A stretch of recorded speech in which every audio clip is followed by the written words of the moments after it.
मगर ये मूडी जो है फिर भी रुकता नहीं है ना, रुकता नहीं है। साइप्रस पहुंचने पर उनका जोरदार स्वागत किया गया। आप देख सकते हैं तस्वीरें, और साइप्रस के राष्ट्रपति वहां पर खुद पहुंचे हुए हैं, निकोस क्रिस्टोडालिडेस। टर्की का प्रॉब्लम है साइप्रस के पास, उसमें यह है कि ये जो साइप्रस टर्की के जो रिलेशन है हमेशा मुश्किल में रहे हैं। लेकिन साइप्रस जाना, जितनी बड़ी खबर यहां बनेगी उतनी ही तुर्की में भी बनेगी। साइप्रस इसलिए इम्पोर्टेंट है बिकॉज हमेशा साइप्रस जो है वो उसने इंडिया की जो मेंबरशिप है यूएन सिक्योरिटी काउंसिल की, उसको हमेशा वेलकम किया है, सपोर्ट किया है, बैक किया है। जो वॉशिंगटन डीसी में नया रिकॉर्ड कायम हुआ है, जो खौफ के बुत टूटे हैं, उसके बारे में अपडेट कर दें।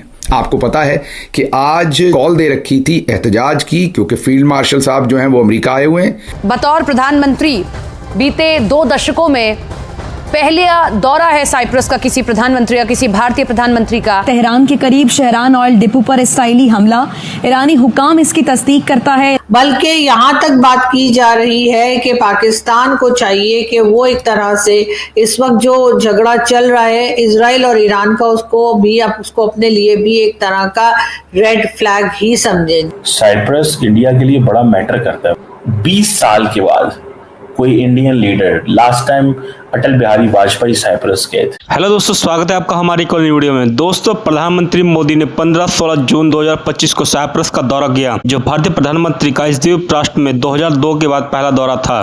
इस यात्रा से तुर्की और पाकिस्तान में मातम सा छा गया है कि आखिर पीएम मोदी अब साइप्रस के साथ मिलकर कौन सी नई प्लानिंग कर रहे हैं। दोस्तों, साइप्रस जाने का फैसला ऑपरेशन सिंदूर के दौरान तुर्की ने पाकिस्तान का साथ दिया था, इस संबंध में लिया जा रहा है ताकि तुर्की को उसी के क्षेत्र में घेरा जा सके। दोस्तों, साइप्रस के राष्ट्रपति निकोस क्रिस्टोडालिडेस ने प्रधानमंत्री मोदी को grand cross of the order of Makarios III से सम्मानित किया। दोस्तों, आपको बता दें, साइप्रस यूएन सिक्योरिटी काउंसिल में भारत को परमानेंट मेंबर बनाने का समर्थन करते आया है। वहीं पीएम मोदी ने भी साइप्रस की स्वतंत्रता, अखंडता और एकता के प्रति अपना पूर्ण समर्थन दिया है। दोस्तों, पीएम मोदी और साइप्रस के राष्ट्रपति के बीच आतंकवाद और खासकर सीमा पर आतंकवाद को लेकर भी चर्चा हुई, जिसे लेकर के पाकिस्तान और तुर्की को सीधा संदेश दिया। पाकिस्तान के मीडिया में पीएम मोदी के साइप्रस दौरे का खूब चर्चा हो रही है। दोस्तों, भारत के वज़ीर-ए-आज़म नरेंद्र मोदी 3 दिन के ट्रिप के ऊपर जो है वो 2-3 इम्पोर्टेंट मुल्कों में निकले हैं, और कहा यह जा रहा है कि शायद नरेंद्र मोदी ये समझते हैं कि G7 में जो इनको इनविटेशन मिला है, ये उनकी कामयाब डिप्लोमेसी, उनकी कांस्टेंट रेलेवेंस की वजह से मिला। दिस इज़ व्हाट इंडिया जो है वो कह रहा है। And other than that, Narendra Modi साहब जो है वो क्रोएशिया जा रहे हैं और साइप्रस जा रहे हैं। ये ऑब्वियसली बड़ी सिग्निफिकेंट पोजीशंस हैं यहाँ पे साइप्रस, और उसकी वजह ये है कि कहा जा रहा है कि मोदी साहब बहुत जल्द साइप्रस में पहुँच जाएंगे।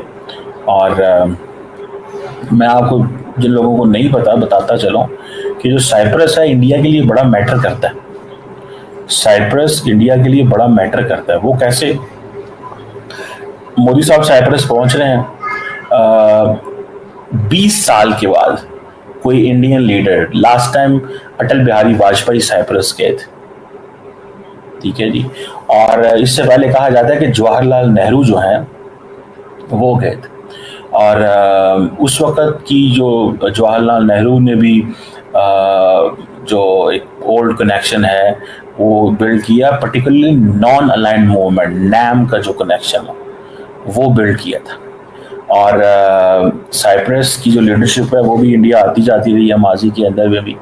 और अभी इंडिया की तरफ से कहा जाता है कि बहुत सारे लीडर्स वहाँ पे गए। इंदिरा गांधी गई हैं, फिर उसके बाद वाजपेयी साहब गए थे, फिर प्रेसिडेंट पटेल गए थे 2009 में, प्रेसिडेंट रामनाथ कोविंद 2018 में गए थे, जो पिछले प्रेसिडेंट थे। जयशंकर साहब 2022 में गए हैं। तो ये बड़ा इम्पोर्टेंट है साइप्रस उनके लिए। साइप्रस इसलिए इम्पोर्टेंट है बिकॉज हमेशा साइप्रस जो है वो उसने इंडिया की जो मेंबरशिप है यूएन सिक्योरिटी काउंसिल की, उसको हमेशा वेलकम किया है, सपोर्ट किया है, बैक किया है। उसने हमेशा इंडिया की जो India US civil nuclear agreement है उसमें सपोर्ट करता रहा, IEA में सपोर्ट करता रहा। So Cyprus is a country which has been helping and promoting India a lot. Indian leadership का साइप्रस जाना इस मौके पे इज सिग्निफिकेंट। ताल्लुकात को जो है वो रिवाइव करना चाहते हैं और इसमें टर्किश रेफरेंस भी इम्पोर्टेंट, ये भी जहन में रखिएगा। जो टर्की का प्रॉब्लम है साइप्रस के पास, उसमें यह है कि ये जो साइप्रस टर्की के जो रिलेशन हैं हमेशा मुश्किल में रहे हैं। कहा जाता है कि ये टर्की जो है उसने 1974 में जो हमला किया था साइप्रस पे, उसके बाद ये आइलैंड जो है ये डिवाइड हो गया था। यहाँ पर ये बात जरूर की जा रही है कि कई पाकिस्तानी जो हैं, यानी पाकिस्तानी कह लीजिए कि जो एनालिस्ट हैं, जो एक्सपर्ट्स हैं, जो मीडिया के लोग हैं और दूसरे लोग, उनको कहना ये कि जी इजराइल जो है वो असल में ईरान के ऊपर अटैक जो कर रहा है वो इसलिए कि पाकिस्तान की तरह जो है वो न्यूक्लियर पावर ना बन जाए। जी हाँ, पाकिस्तान के पास न्यूक्लियर वेपन्स हैं, ये सभी जानते हैं, लेकिन अब कहा यह जा रहा है कि इजराइल ईरान को नहीं चाहता कि ईरान के पास भी न्यूक्लियर वेपन्स हो, बल्कि यहाँ तक बात की जा रही है कि पाकिस्तान को चाहिए कि वो एक तरह से इस वक्त जो झगड़ा चल रहा है इजराइल और ईरान का, उसको अपने लिए भी एक तरह का रेड फ्लैग ही समझे। जी हाँ, कहा यही जा रहा है कि जिस तरह से ईरान के ऊपर अटैक किया जा रहा है उसका मकसद यही है कि अगर पाकिस्तान ने होश के नाखुन ना लिए और पाकिस्तान ने ईरान का साथ ना दिया और इजराइल को यहाँ से ना भगा दिया, तो फिर जी उसके आगे होगा ये कि फिर पाकिस्तान की बारी आएगी। और कोई भी कंट्री ये नहीं चाहती है कि पाकिस्तान के पास या किसी भी इस्लामिक स्टेट के पास न्यूक्लियर वेपन हो। अब ये बात जो लोग कर रहे हैं वो शायद इस तरफ नहीं सोच रहे कि पाकिस्तान ने जब न्यूक्लियर वेपन बनाए थे तो उससे पहले न्यूक्लियर पावर बना था भारत, और भारत के बाद पाकिस्तान की बारी आई थी और पाकिस्तान ने भी उन्हीं दिनों में, कुछ ही दिनों में पाकिस्तान ने भी न्यूक्लियर वेपन बना लिए थे। लेकिन पाकिस्तान भी बगैर अमेरिका के आशीर्वाद के, बगैर अमेरिका की मर्जी के ना तो न्यूक्लियर वेपन बना सकता था और ना ही इस वक्त भी कुछ कर सकता है।